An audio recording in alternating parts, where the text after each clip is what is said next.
Greetings to everyone. This is the CRM for the Action Learning Program. Here is the consultants browser. You can access consultants by expertise, for example, communications. And here you have a selection of 15 consultants. You can also access the individual profiles, for example, Dietland. There is a button contact, while nonprofits, they see the button book a meeting, meaning that they can contact and book meetings directly from the platform with the consultants present on the CRM.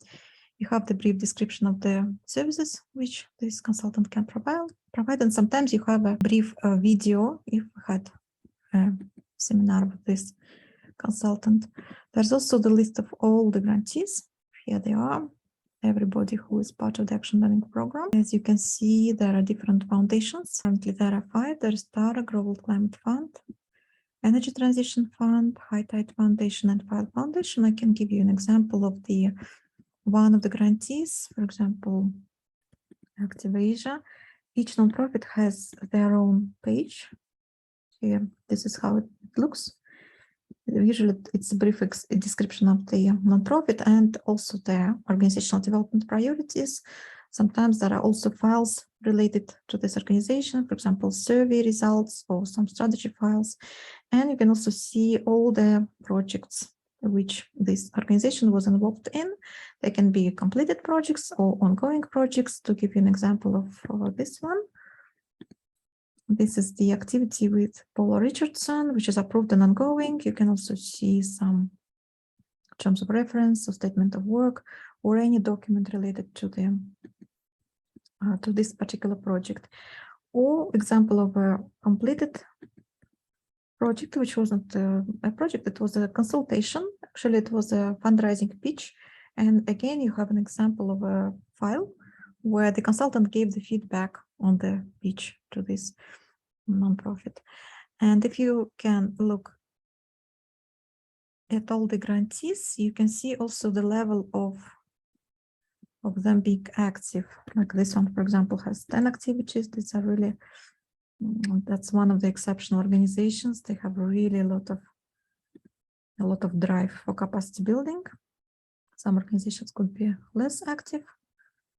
So that's a good overview of organizations that are into capacity building. You can also have a whole page with all the activities.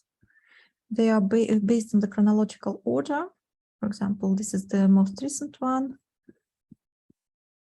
For example, here it's still on the stage of the request. They're supposed to meet, I think, on the 18th of August. And you can also see the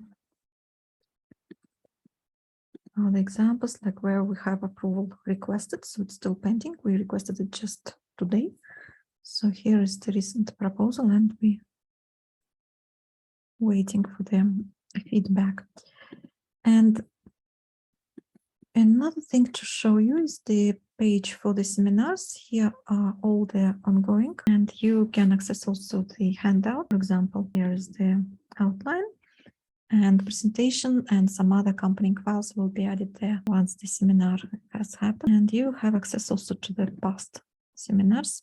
For example, all the topics, if that's too many for you to go through. A nice selection of seminars on most popular capacity building topics. For example, you can again pick up a topic and see what is available there in this particular area. Sometimes seminars also have the translation in Spanish. And you have also access to a dashboard where you have all the budget. Be also filtered by funder, but I will just show you how it is organized. You can see the difference between transferred, committed, and you can also see the situation per each project or activity, sometimes been committed and maybe partially paid. So you can see these options. So, and there is also some information materials for the nonprofits, like the roadmap, the capacity building project. So it's all pretty intuitive. There are also resources which nonprofits can use, and foundations as well. There are also projects. Projects, it's examples of maybe courses or some ways of consultants, how they provide their support. So it can be accessed here. And also there is general consultants browser, which is still there, where you can find any consultant which is on the platform by expertise, country of residence, and so on. So that's about it. Thanks for watching.